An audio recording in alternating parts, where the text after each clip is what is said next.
Allez, bonsoir à toutes et à tous et bienvenue dans cette émission spéciale consacrée aux Jeux d'hiver et de l'Arctique 2026. Pendant 1 heure, nous allons vous emmener au cœur d'un événement unique qui rassemble les peuples du Nord autour du sport, de la culture et du partage. Alors les amis, à partir du 8 mars 2026,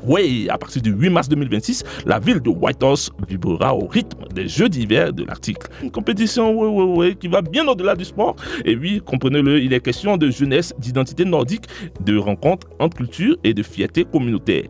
Aujourd'hui, à travers cette émission spéciale de Connexion Arctique, nous lancerons officiellement notre couverture de cet événement majeur.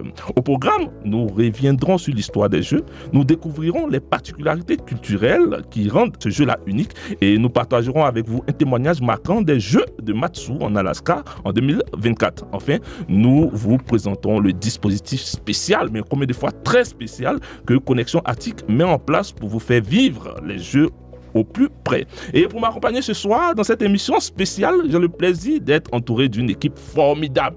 Formidable équipe. Alors, recevez avec moi Marine Dumaine, qui est directrice de l'Aurore Boréale. Bonsoir Marine. Bonsoir Franck. Comment ça va? Ça va très très bien.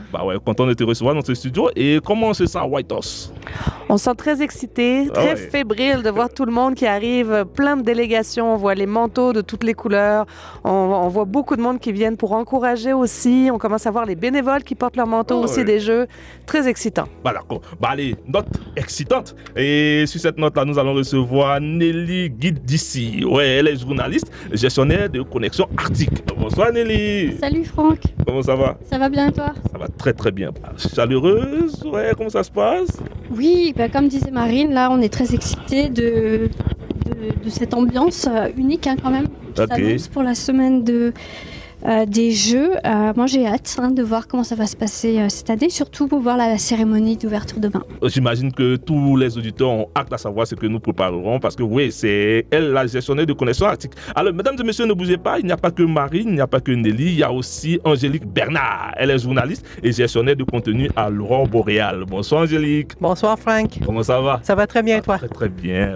Plaisir aussi de te recevoir dans ce studio. Pareillement. Allez, comment on se sent à Whitehorse? Comment ça se passe? C'est fébrile, on voit devant les écoles les affiches avec les sports. Et déjà, à Riverdale, il y a quelques écoles où il va y avoir des sports. Mon plus jeune a des amis dans l'équipe de hockey, donc il a déjà fait son horaire. On est en train de voir où est-ce qu'on va aller. Donc tout le monde est excité. Tout est parfait. Tout est parfait. D'accord. Mesdames et messieurs, vous l'aurez compris, il y a 3 dames. Plus moi-même.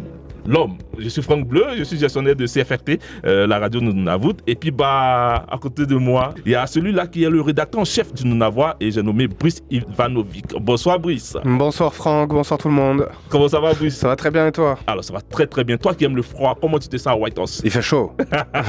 Calme-moi. Je te demande à être remboursé là, on m'a vendu l'Arctique, les Jeux d'hiver de l'Arctique, tout ça, il fait 2 degrés là. Donc, c'est vrai. Donc du coup, quand même tu te sens très très bien ici. Je suis en chaussettes claquettes, je peux même enlever ma tuque. Là, je vois que tu es très relax, beau gosse, là, laissez tes cheveux au vent, bonnet. J'en profite. Tout le monde a été présenté, laissez-nous le temps de nous installer confortablement, et puis cela va se faire en musique, et puis quand on reviendra là, ça sera pour tout déballer de ce programme. Ne bougez pas, on se reparle juste après.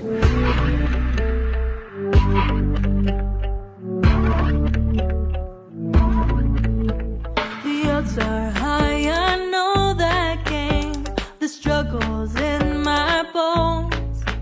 Been climbing mountains all my life. I rise, I stand, I grow.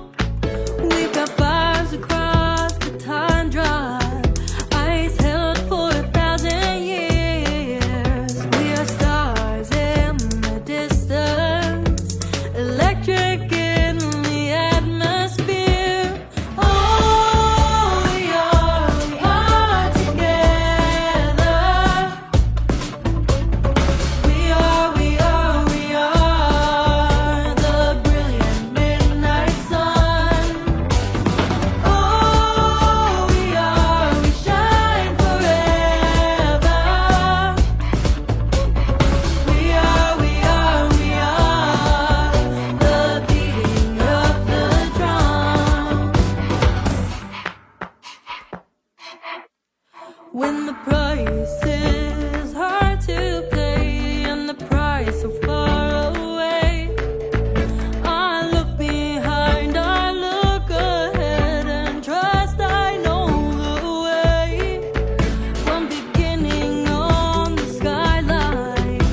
La radio francophone d'Iqaluit, c'est frette et j'aime ça.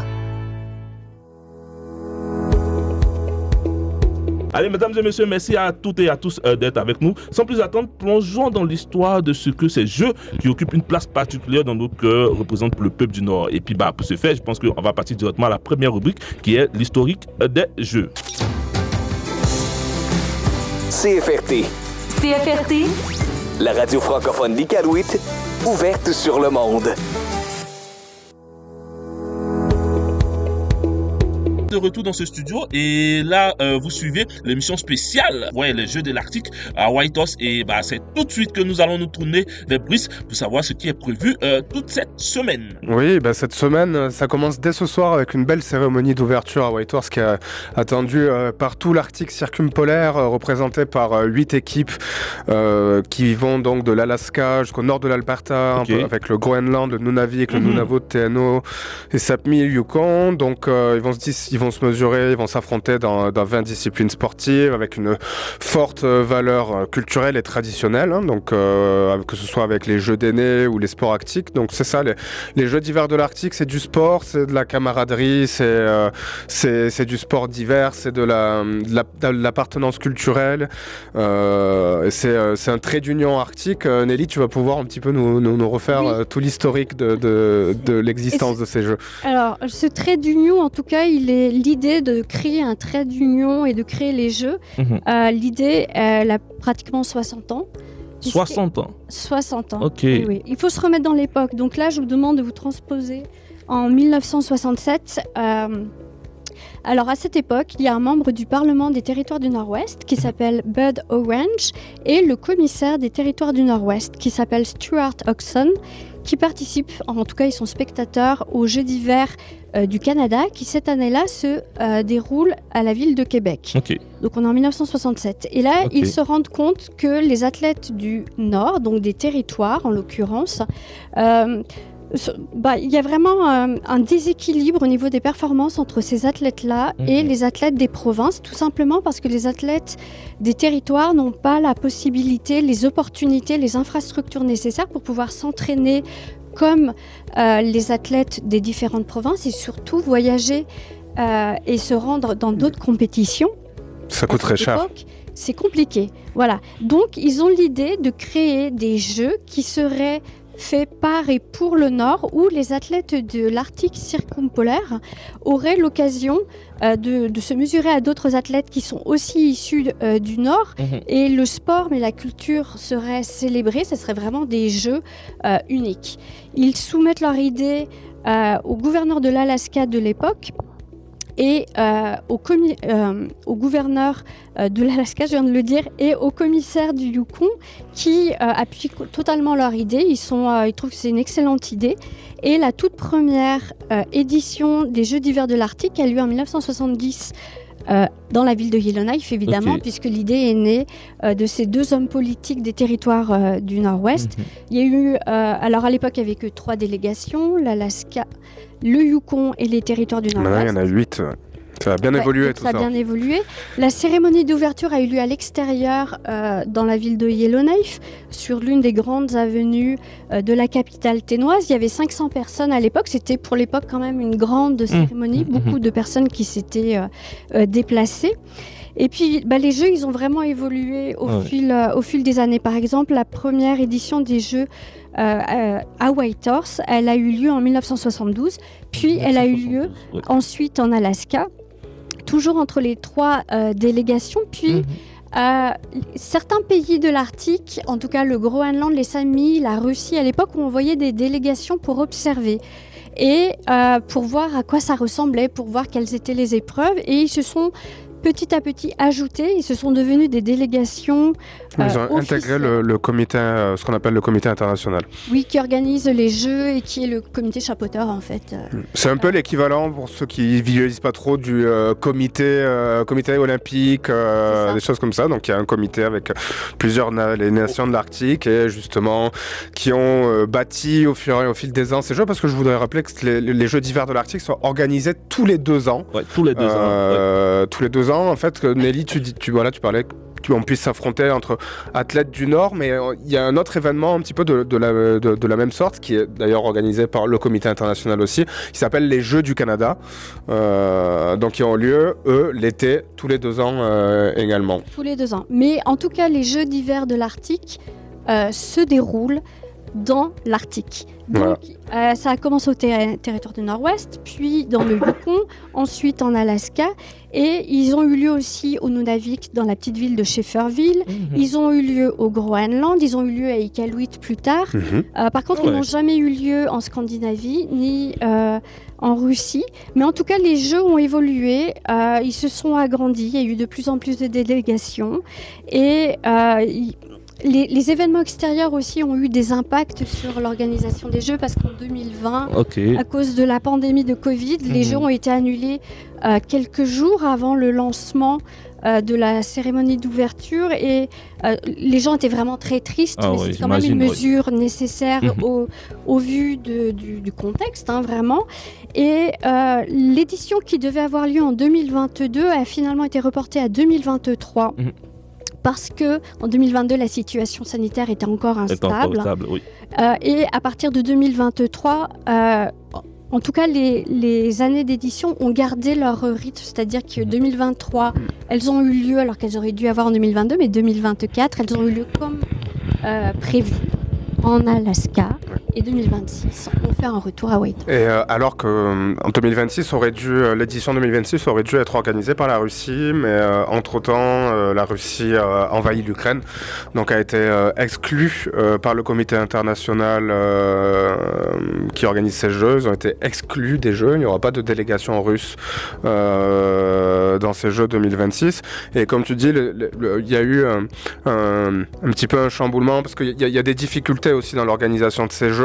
Là, on le voit, l'organisation peine à se projeter vers la suite. On parle de peut-être maintenant une organisation à chaque 3 ans, plus à chaque 2 ans. Je pense que c'est officiel. En fait, les prochains Jeux vont avoir lieu en 2029. Voilà, donc tu vois, il y a encore un nouveau changement. Il y a des disciplines également qui ont disparu. Je pense par exemple à la course de chien de traîneau, qui était un sport emblématique justement de l'univers arctique. Et voilà, après plusieurs couacs notamment, où l'Alaska c'était un petit peu plein, parce que en fait les territoires, les nations n'arrivent pas à monter suffisamment d'équipes pour pouvoir concourir dans cette discipline. Et donc en 2020, il me semble, l'Alaska était pas trop contente, parce qu'ils ont dit finalement il n'y a pas eu de compétition officielle, tout le monde est reparti avec des médailles, et alors que nous on s'est préparé spécialement pour ça et tout ça. Donc cette année il n'y aura pas non plus de course de chiens de traîneau. Donc voilà, on sent que c'est un bel événement qui est attendu par tout le monde, mais ça nécessite aussi de grandes contraintes logistiques, financières et d'organisation. Donc, Oui, c'est énorme, accueillir autant de personnes et puis trouver les moyens financiers de déplacer ces jeunes. Les délégations varient d'une région à une autre, mais il faut trouver vraiment... il faut que les gens soient vraiment motivés pour pouvoir faire en sorte que ces Jeux soient une réussite, parce que sans athlètes, sans accompagnants... Et sans bénévoles, oui, c'est ça. Sans bénévoles, sans l'argent nécessaire, il n'y aurait pas de Jeux, tout simplement. Allez, merci à Nelly et Brice de nous avoir fait découvrir l'origine et l'histoire des Jeux de l'Arctique. On comprend maintenant mieux d'où viennent ces Jeux et toute la tradition qui les accompagne. Mais ces Jeux ne sont pas seulement une compétition sportive. Non. Ils sont aussi un moment de partage, de rencontres et de célébration des cultures du Nord. Pour poursuivre notre émission spéciale consacrée au lancement des Jeux, nous allons nous intéresser à un aspect tout aussi important, la culture et la particularité qui rendent ces Jeux uniques. Place donc à notre deuxième rubrique. La radio francophone d'Iqaluit, c'est Fred et j'aime ça. Retour dans ce studio et je rappelle que je suis avec Marine. Bonsoir Marine. Bonsoir Franck. Bonsoir Nelly. Bonsoir Franck. Et puis bonsoir Angélique. Bonsoir Franck. Bonsoir Brice. Bonsoir Franck. Allez les amis, nous sommes à la deuxième rubrique de cette émission et j'ai bien envie qu'on parle de culture et particularités uniques de ces Jeux. Donc, alors, contrairement à beaucoup d'autres compétitions sportives, les Jeux d'hiver de l'Arctique mettent autant l'accent sur la culture que sur la performance, n'est-ce pas Nelly? Oui, alors par exemple les sports arctiques et les épreuves d'aînés, les Jeux d'aînés sont des épreuves uniques à l'Arctique. du continent nord-américain qu'on retrouvera nulle part ailleurs. Okay. Et ces épreuves, elles sont vraiment ancrées dans les cultures. Dans la culture arctique circumpolaire, c'est-à-dire que les sports arctiques, les épreuves en tant que telles sont tirées d'exercices que les chasseurs inuits devaient faire pour entretenir leur force, pour entretenir leur habileté, et qui étaient directement liés à la chasse, à la patience aussi, à la dextérité pour attraper des poissons. Donc ce sont des épreuves qui sont liées à la culture traditionnelle, et c'est la même chose pour les jeux d'aînés. Les jeux d'aînés, donc le peuple d'aînés, c'est un peuple qu'on trouve beaucoup dans les territoires du Nord-Ouest. Et il y a par exemple une épreuve qui s'appelle le Snow Snake, donc le serpent de neige. Ok. C'est une épreuve qui a lieu à l'extérieur et le Snow Snake, c'est un tout petit javelot qui fait une vingtaine de centimètres, et l'épreuve consiste à le lancer le plus loin possible. Il y a des records qui ont été battus, le record notamment... je ne sais pas dans quelle édition, mais en tout cas, le record qui est indiqué sur le site des Jeux de l'Arctique, c'est 150 mètres pour ce petit javelot en bois.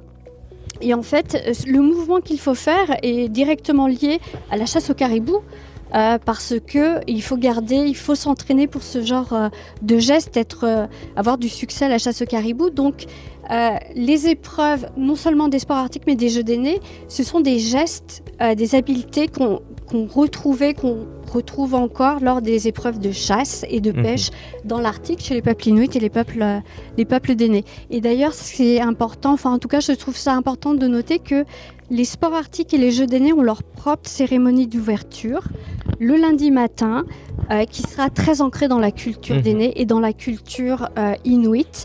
C'est vraiment des marqueurs pour montrer que c'est unique. Ces deux épreuves-là sont vraiment uniques et ancrées dans la culture. Il y a le sport, mais il y a aussi la culture pour ces épreuves-là. Avec ta permission, je tiens à souligner quand même que ces épreuves restent quand même traditionnelles. Ouais, c'est très très important de le rappeler. Oui. Par exemple, dans les sports arctiques, tout ce qui est coup de pied, où il s'agit d'essayer de toucher une petite boule de phoque à des hauteurs le plus haut possible, finalement, avec un coup de pied à deux pieds. Ça, c'est des habiletés de chasse sur la banquise. Voilà, mais ça, c'est en fait... Tu parlais justement de culture inuite, tradition inuite, c'est ce qu'on ressent également au Nunavut, tout justement cette dimension culturelle, elle est là. Nous, avec le Nunavois, on a discuté avec des jeunes participants.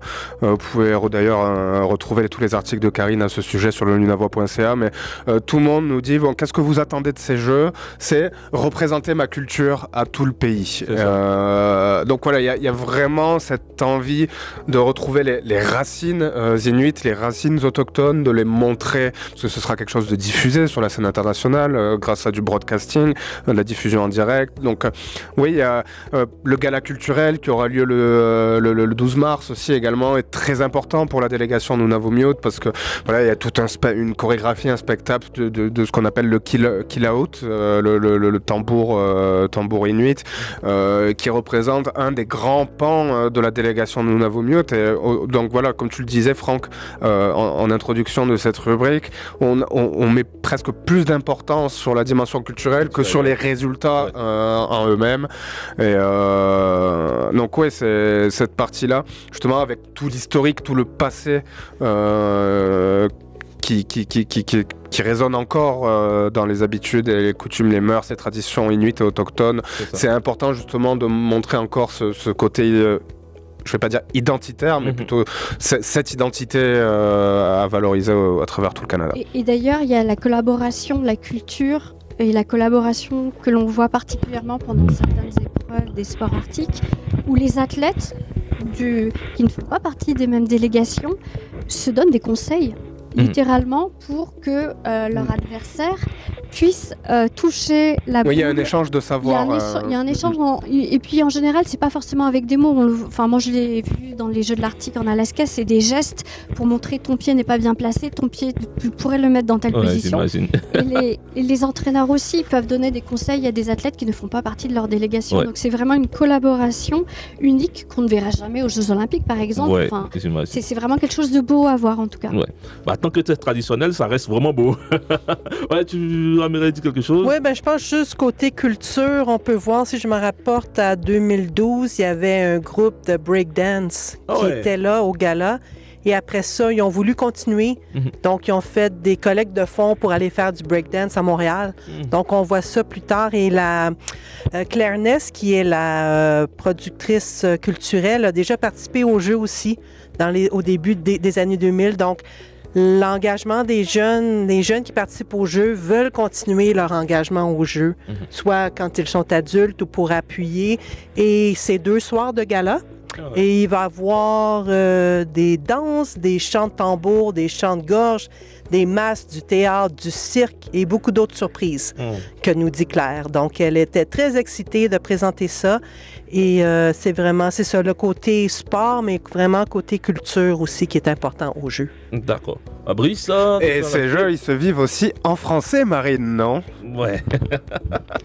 Oui, alors on peut parler de la francophonie, bien sûr, parce que ces jeux, ils se déroulent, oui, au Yukon, mais donc, dans le fond, c'est au Canada, pays bilingue. Donc, on a une particularité par rapport aux événements qui vont se dérouler, notamment en Alaska ou dans un autre pays. Donc, ici, particulièrement cette année, tout à l'heure, Nelly nous parlait des jeux de 1972, les premiers jeux à Whitehorse. On n'a pas les archives nécessairement, mais je ne pense pas qu'il y avait autant de Français présents, autant de langues françaises présentes dans ces jeux-là. Cette année, ici, on voit un guide, programme souvenir, il y a eu une édition 100% française. On a aussi un site web qui est bilingue. On a un MC ce soir à la cérémonie d'ouverture, Reed, qui va faire la voix off bilingue, donc une cérémonie d'ouverture qui inclut aussi la langue française pleinement. Donc, on va voir un peu comment ça se passe au sein des compétitions, etc. Mais au moins, dans la volonté, on a vraiment vu une belle... un beau tournant vers la francophonie. Il y a évidemment eu un beau soutien du gouvernement du Yukon qui aide avec la direction des services en français. Également, il y a un soutien de l'association francophone, l'association franco-yukonaise qui a aidé aussi. Donc, on voit vraiment un effort collectif envers la francophonie. Ça se ressent aussi au sein de notre délégation du Yukon. La délégation du Yukon compte plus d'un quart de ses participants qui est francophone et qui est francophone de première langue, ou alors qui a juste mentionné qu'ils sont capables de répondre aux médias en français. Donc ça démontre quand même une belle fierté de ces jeunes, de dire, oui, moi aussi, oui, c'est ma seconde langue. On parle souvent d'insécurité linguistique. Moi, de voir qu'il y a beaucoup de jeunes de français langue seconde qui se sont identifiés comme francophones, ça me fait vraiment plaisir. Ça montre que on va dans le bon sens, et en plus le français représente pour eux une nouvelle corde à leur arc qu'ils veulent vraiment utiliser pour évoluer dans leur parcours sportif, dans leur parcours culturel. Donc oui, un beau côté francophone au niveau culturel de ces jeux. Ah ouais, c'est correct. Alors moi j'ai envie de savoir, pour vous ici dans le studio, commençons par Angélique, qu'est-ce que ça te fait de voir une communauté francophone à ces jeux? Ça me fait chaud au cœur. Je pense qu'on est francophone dans le cœur et dans l'âme. Et comme Marine a dit, de voir que des jeunes en immersion française se sont auto-identifiés en tant que francophones. C'est ça. Dans les équipes de hockey, il y a à peu près la moitié des jeunes qui peuvent parler français. Donc, quand je l'ai su, j'ai dit on va parler en français maintenant aussi. Donc, de voir cette importance-là et cette reconnaissance aussi. Et je voudrais mentionner aussi que la chef de mission adjointe de l'équipe Yukon, Lucy Steele-Masson, est francophile. Okay. Donc, quand j'ai fait son entrevue avec elle, c'était en français. Et donc, je pense quand on a des gens à haut niveau qui ont cette reconnaissance-là de l'importance du français, ça découle aussi vers le bas. Ouais. Donc, moi, ça me fait chaud au cœur de voir cette francophonie-là vivante et dynamique. Ça se voit dans ta voix. Allez, Brice, et toi? On nous avoue aussi, on n'est pas en reste au niveau francophonie. On sera certainement pas le plus gros contingent de francophones dans ces Jeux d'hiver de l'Arctique, mais voilà, on a quelques... je pense par exemple au club de ski, donc Iqaluit Ski Team et Nunavut, ainsi donc Nunavut Ski Team, à quelques francophiles aussi dans sa délégation. Donc non, ça va être très intéressant de les suivre, et puis aussi de voir un petit peu le sentiment d'appartenance linguistique qui, nous, du côté du Nunavut, se traduira plus par l'Inuktitut, mais voilà, il faut pas oublier aussi qu'il y a 2 petits jeunes francophones qui sont là, même des Franco-Inuk aussi pour certains. Donc ça va être, moi j'ai aucune idée du nombre qu'il y aura. Je vais voir, ça sera un petit peu sur le terrain, la surprise. Je vais pas donner d'estimation, mais voilà, il y a des jeunes qui sont aussi fiers d'être francophones au Nunavut et francophiles, et donc on va essayer d'aller les trouver pendant ces quelques jours d'épreuve. C'est ça. Alors parlons de fierté, je tiens à rappeler que le Nunavut a quand même envoyé le Nunavois et CFRT pour couvrir ces jeux-là. Donc on a décidé de venir. On a décidé de venir. Allez, on se retourne vers Nelly. Oui, Nelly, pour toi, ce sentiment-là. C'est, comme disait Angélique, ça fait chaud au cœur de voir que finalement les deux langues officielles, elles sont vivantes et elles sont présentes durant ces jeux, même si c'est dans l'Arctique. Les territoires arctiques sont francophones, francophiles. Et ça me rappelle une entrevue que j'ai faite avec 2 jeunes lutteuses en Alaska il y a 2 ans qui étaient en immersion. Et c'est leur coach qui était anglophone qui m'a dit: je suis sûre qu'elles ont plein de choses à te raconter, elles sont en immersion, elles voudraient parler en français avec toi. Et du coup, on a fait cet échange, c'était après qu'elles se soient mesurées à d'autres athlètes. Donc il y avait encore cette excitation. Après le jeu, elles étaient contentes de pouvoir montrer à quel point elles étaient fières d'elles, mais aussi de faire partie de cette Team NT, de l'équipe des territoires du Nord-Ouest en Alaska.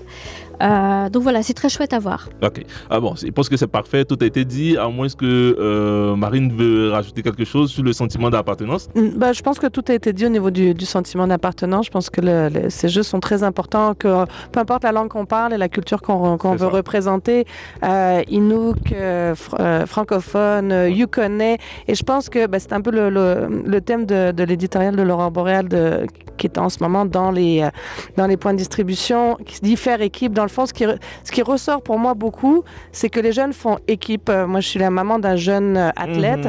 Ce matin, le jeune athlète en question s'est rendu compte que juste à côté de chez nous, il y avait l'équipe SAPMI qui était déjà hébergée dans l'école à côté et n'avait qu'une envie, c'était d'aller les rencontrer.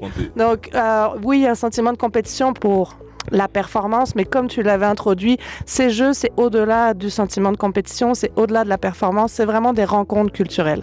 Alors, moi, je pense que ce qu'il faut retenir ici, en résumé, ces jeux sont à la fois une compétition sportive et une célébration vivante de l'identité nordique d'abord. Et puis, pour comprendre concrètement ce que représentent ces jeux, je pense qu'il est important pour nous d'avoir un retour d'expérience de ces jeux-là, et puis, question de parler de comment c'était avant, comment c'est devenu maintenant, et puis comment ça sera par la suite. Donc, je vous propose de partir à la 3e rubrique de cette émission, et là, on va parler des témoignages. Donc, jingle, et puis on se reparle juste après. CFRT. CFRT, La radio francophone d'Iqaluit, ouverte sur le monde.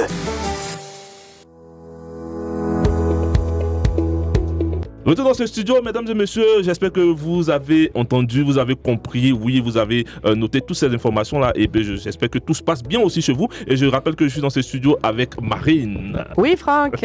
Comment ça se passe? Ça se passe très bien pour l'instant, on est très contents. Qui est là aussi. Ça va toujours bien. Ouais, j'espère. Et il y a Brice qui est là.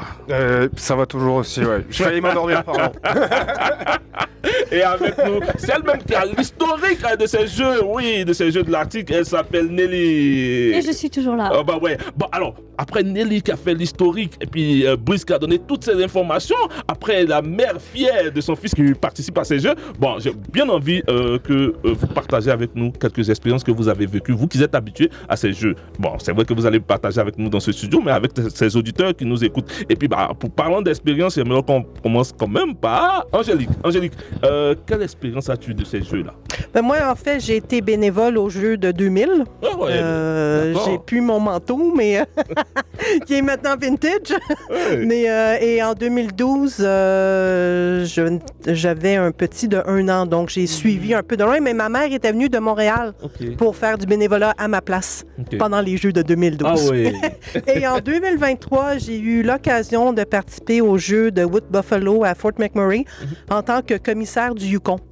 Donc, j'ai eu la chance de participer et de rencontrer mes collègues de Nunavut et de TNO. Et on a participé aux cérémonies d'ouverture avec les athlètes et les cérémonies de clôture aussi avec les athlètes. J'ai eu la chance de participer aux nombreux événements culturels. Et aussi, c'était une des premières fois où il y avait des activités sur la réconciliation. Et il va en avoir une cette année aussi, mardi le 10, au Centre culturel d'Equan Linden. Et je crois que quand on parle d'évolution, c'est quelque chose qui est ressorti aussi. Maintenant, on entend la reconnaissance des terres traditionnelles. On reconnaît l'importance des Premières Nations à la survie dans le Nord. Donc ça va être important. Donc, j'invite les gens qui sont à Whitehorse d'aller faire un tour au Centre des Jeux au Centre culturel d'Equan Linden le 10. Alors, Angélique, je pense que tu ne vas pas nous échapper comme ça, parce que là, on a parlé d'expérience et tu nous as dit que tu étais bénévole. Ce que j'ai envie de te poser comme question, comment on se sent dans la peau du bénévole dans ces jeux-là? Qu'est-ce qu'on y fait? On y fait plein de choses. Moi, j'avais aidé à faire les horaires et on offrait un peu de traduction et d'interprétation aussi. Les débuts du français au jeu. Mais j'étais sur place et on offrait de l'information aux gens qui venaient nous voir. Et qu'est-ce que ça fait d'être bénévole? On représente notre territoire, on représente notre ville auprès des gens qui viennent. Les gens du nord du Québec qui nous entendaient parler en français. Il y a du français au Yukon. Et là, tu commences, le Yukon, il y a plein de francophones. Donc, c'est vraiment... C'est la fierté d'être capable puis de montrer ça.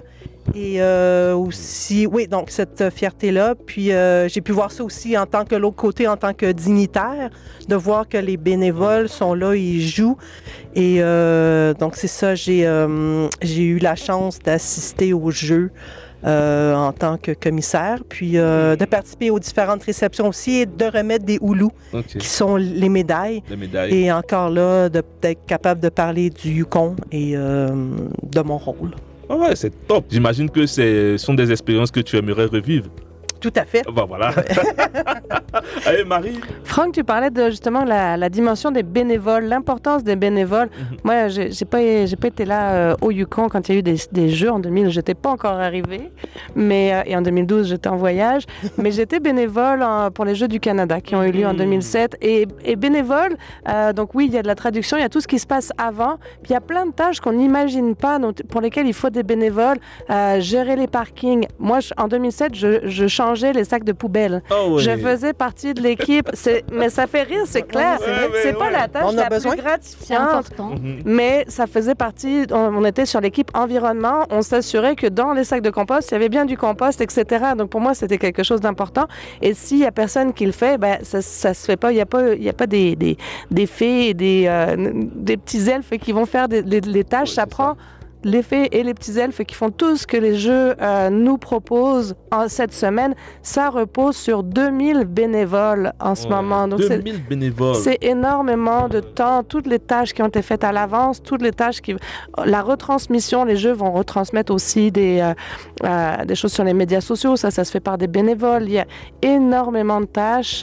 Donc, si vous voyez des gens avec des manteaux qui ont deux couleurs de bleu turquoise et bleu foncé, ce sont des bénévoles. Dites-leur merci, parce que sans ces bénévoles-là, il n'y aurait pas ce qu'on est en train de vivre en ce moment. Bravo à vous, et je pense que c'est encouragé. Et puis ce que je retiens ici, c'est que quand on accepte d'être bénévole, il n'y a pas de tâche particulière, il faut accepter toutes les autres tâches. En tout cas, félicitations à vous.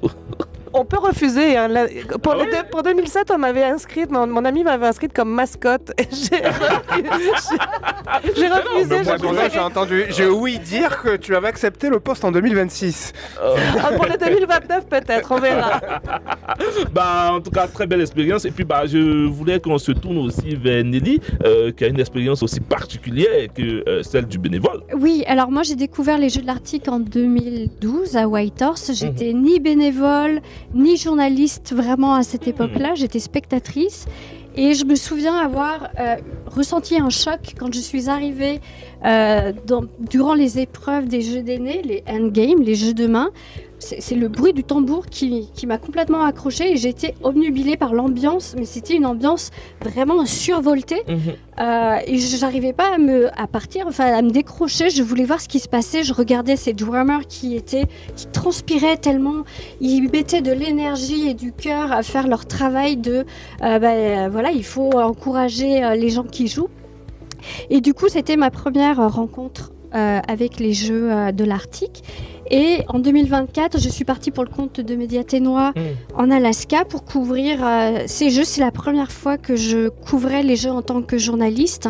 Donc là, l'expérience est vraiment différente parce qu'on arrive dans un pays, on arrive en Alaska. J'ai fait 2 jours de route complet. Je suis arrivée 1 heure après la fin de la cérémonie d'ouverture parce que je ne pouvais pas rouler plus vite et que la route, honnêtement, elle est compliquée avec la fonte du pergélisol. C'est des choses auxquelles on ne pense pas, mais se rendre en voiture en Alaska, c'est compliqué, c'est dangereux aussi. Donc je suis arrivée dimanche soir très fatiguée, mais je me dis, allez, c'est parti, à partir de lundi, je suis toutes ces épreuves. Et les sports arctiques notamment parce que je trouve que c'est le seul moment où on peut voir ce genre d'épreuves circumpolaires, vraiment de l'Arctique circumpolaire, épreuve internationale.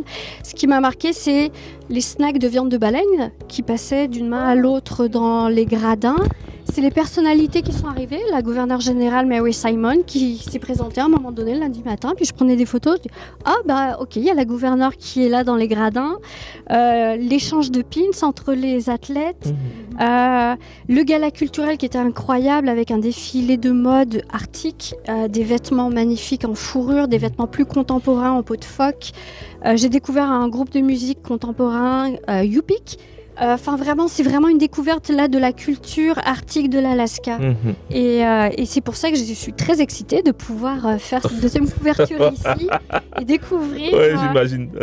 Ça sera mon œil de journaliste évidemment, mais de découvrir ces jeux. Puis comme on n'a pas eu nos jeux en 2020, il y a quand même une excitation à montrer que on va être les hôtes de cette édition-là. Bah ouais, parfait. Brice, souvenir, expérience? Moi, j'ai pas de souvenir ni d'expérience puisque je suis trop jeune au Canada. Je suis arrivé il y a à peine un peu plus de 3 ans, même pas, un peu moins de 3 ans. Mais moi, c'est plutôt une anecdote qui nous concerne. Nous n'avons tout à l'heure, on parlait de défis, de contraintes, etc. Moi, c'est la résilience et les conditions dans lesquelles doivent se préparer nos athlètes, notamment au Nunavut, mais je pense que c'est des scénarios qu'on doit retrouver un petit peu partout ailleurs. C'est des petits miracles pour s'entraîner, pour pouvoir participer aux Jeux en permanence, parce que je pense par exemple à l'équipe de ski au Nunavut qui n'a pas pu s'entraîner tout le mois de décembre. Je vais vous dire pourquoi, la question c'est assez bête.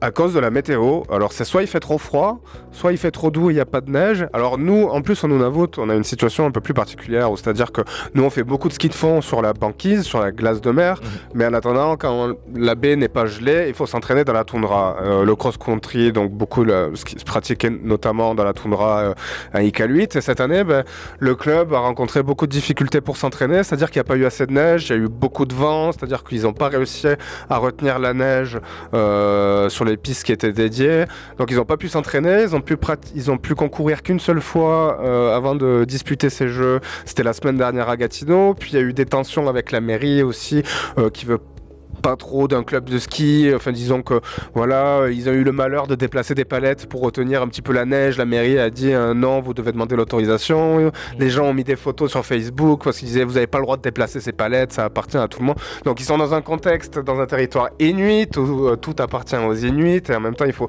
s'entraîner, trouver le bon compromis, et c'est quelque chose qu'on va retrouver pour toutes les autres disciplines de plein air où on est très dépendant du climat et ensuite donc je tire mon chapeau, moi, à cette équipe de ski qui chaque 2 ans s'envole dans des conditions assez précaires sans avoir pu s'entraîner.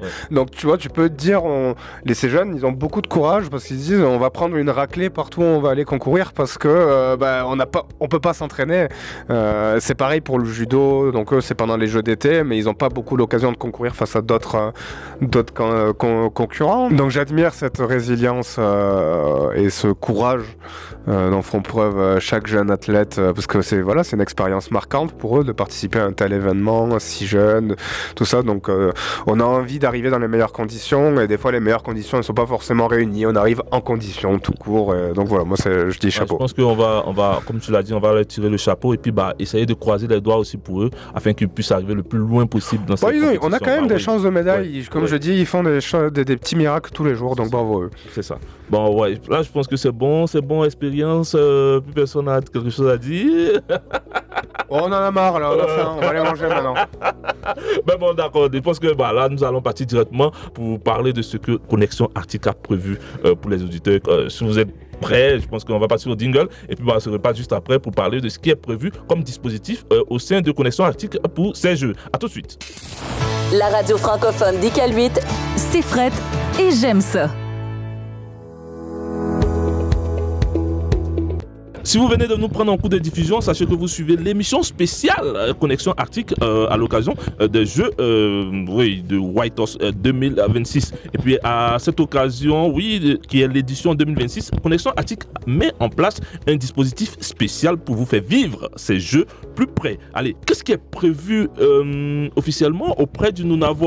Oui, le Nunavut, on a prévu pas mal de petites choses pour vous faire vivre ces Jeux quotidiennement. Donc on va essayer le maximum possible de vous faire au moins 1 ou 2 articles quotidiens publiés sur notre site web, le nunavut.ca. Il y aura également des capsules vidéo, des petites entrevues. Et puis on va voir, peut-être qu'après on arrivera à condenser tout ça dans une édition spéciale. Je suis en train d'y réfléchir, mais en tout cas, ce qui est d'ores et déjà assuré, c'est de vous rendre sur nos médias sociaux et sur notre site web tous les jours pour suivre un petit peu ce qui s'est passé à l'échelle du Nunavut. Un bon contenu vous attend, c'est tout. Bon, je sais pas, je vais pas m'auto-juger, je laisserai libre juge notre lectorat qui pourra me dire si c'était bien ou si c'était pas bien. D'accord, merci Brice. Allez, on se tourne vers Nelly. Oui, Nelly, qu'est-ce qui est prévu? Alors moi, je vais faire des retours en images, beaucoup de photos, des entrevues d'entraîneurs, d'athlètes, dans la mesure du possible, des topos aussi sur les journées qui se sont déroulées, où en sont nos équipes territoriales, le nombre de médailles, si certaines équipes se démarquent particulièrement, s'il y a des parcours qui sortent vraiment de l'ordinaire pour cette édition, et un retour en images pour l'édition de la semaine après les Jeux, avec les plus belles photos de cette édition des Jeux de l'Arctique. Alors ça promet. Oui. Bah ouais. Allez, pour finir ce programme, retournons-nous vers Angélique. Angélique qui est journaliste et gestionnaire de contenu. Angélique, qu'est-ce qui est prévu à cet effet? Ben nous, on a déjà eu notre édition spéciale du 26 février avec un bon 10 pages de sport. Et pour notre édition du 26 mars, ça va être un retour en images avec des photos qu'on va avoir prises pendant la semaine. Aussi, il va y avoir des photos sur notre page Facebook. Donc, Marine et moi, on va se promener dans les différentes épreuves sportives, prendre des photos. Et on invite les gens à venir nous dire bonjour s'ils nous voient. Ouais, on va les prendre en photo. Alors, c'est cool. Bah, moi, au niveau de CFRT, je pense que chaque midi, dans Midi Nordique, nous allons donner le programme de chaque journée. Et puis, essayer de voir s'il est possible de recevoir quelques compétiteurs en interview qu'on diffusera aussi dans Midi Nordique. Et puis, chaque jour, vous aurez quand même le programme et puis les résultats et puis tout ce qui fait l'actualité ici de ces jeux. Voilà, c'est ce qui est prévu au niveau de CFRT. Bon, voilà, je sais pas, tout a été dit, mesdames et messieurs. Oui. Ouais, tout est correct. Correct. Voilà, c'est déjà la fin de cette émission spéciale consacrée aux Jeux d'hiver de l'Arctique à Whitehorse. Aujourd'hui, nous avons découvert l'histoire. Oui, merci à Nelly. Ouais, c'était très, très impressionnant. Et Brice, qui t'a accompagné dans ces informations-là. Merci, bravo. Mais je vous avoue que moi, j'ai appris énormément beaucoup de choses. Oui, parce que moi, je ne connaissais pas les Jeux de l'Arctique. Il faut être sincère et clair. Mais grâce à vous, j'ai pu comprendre l'évolution. J'ai pu comprendre quelques tenants et aboutissants. Quelques tenants et aboutissants. Mais peut-être que tu peux essayer de monter ta propre équipe, Franck, pour les prochains Jeux dans 2 ans. Franck, qui sera capitaine du Nunavut du team des Chiens Traîneaux. Franchement, je te mets au défi, dans 2 ans, je veux te voir en Alberta. En tout cas, aujourd'hui, nous avons découvert l'histoire de ces Jeux-là, leur dimension culturelle unique et l'expérience humaine qu'ils représentent pour nos jeunes du Nord. Et vraiment, je tenais à saluer tous ces personnes qui ont participé à cette émission-là. Et puis, comme je tenais à vous saluer aussi, c'est important que vous donniez vos différents mots de fin pour conclure cette émission. Je me dirige directement vers Nelly. Ouais.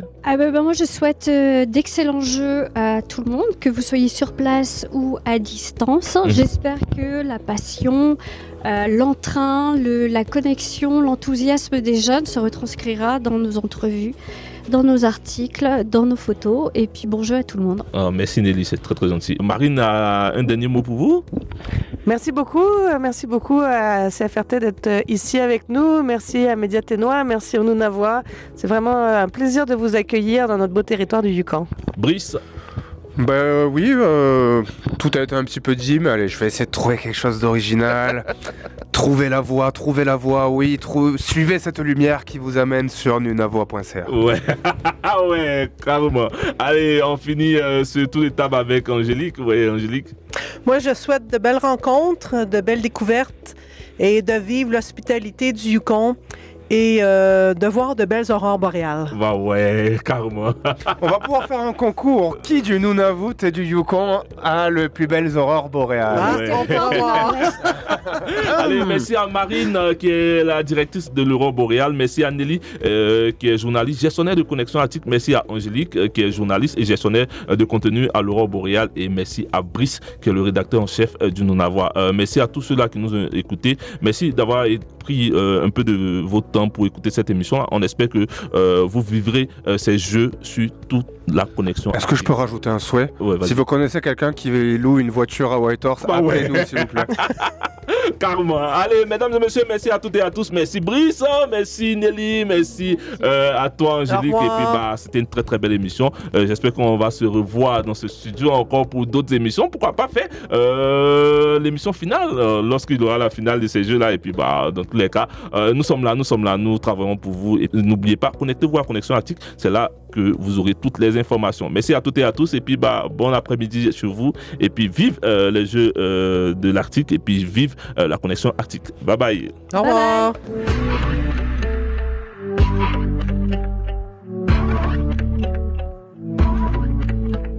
The odds are high, I know that game. The struggle's in my bones. Been climbing mountains all my life. I rise, I stand, I grow. We've got fires across the tundra. Ice held for 1,000 years. We are stars in the distance. Electric in the atmosphere. Oh, we are together. We are the brilliant midnight sun.